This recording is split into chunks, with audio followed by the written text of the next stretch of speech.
Burung pun perlu bercinta ataupun mating untuk meneruskan kelangsungan hidup mereka lah. Terutama sekali untuk meneruskan kelangsungan spesies dia. Dan dalam percintaan burung ni, mungkin kita boleh bahagikan kepada dua bahagian lah, iaitu monogami dan juga poligami.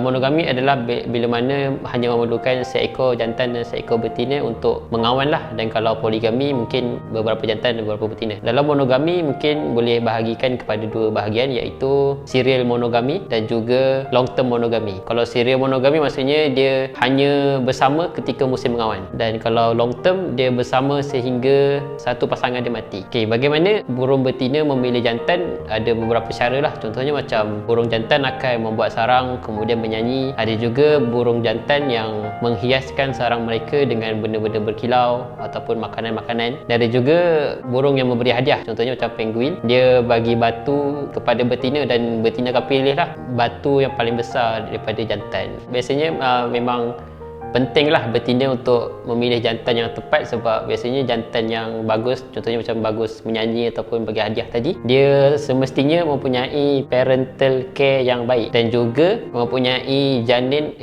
mempunyai jin yang bagus untuk ditransfer kepada anak dia. Okay, yang kedua adalah poligami tadi. Kalau poligami ada dua jenis juga, iaitu poligami dan juga polyandry. Kalau poligami maksudnya seekor jantan dan beberapa betina dalam mengawan tersebut. Biasanya dalam poligami, burung jantan akan mempersembahkan ciri seksual diorang. Contohnya macam merak akan mengembangkan ekor dia, dan juga macam frigate bird ada kantong merah dekat bawah dagu dia, so dia akan berlawan lah siapa yang paling besar, maksudnya siapa yang paling merah macam tu. Kemudiannya betina-betina akan pilih lah jantan yang bagus, dan selepas burung betina memilih jantan yang dia suka, betina tadi akan membesarkan anak dia sendirian, sebab si jantan dah invest untuk berlawan dengan jantan lain dan juga menambahkan bilangan mating. Dan juga yang kedua tadi adalah polyandry, di mana satu female dengan beberapa male. Kebiasaannya di dalam polyandry ni ada seekor betina yang besar dan juga cantik, dia akan jadi alpha lah dekat kawasan tu.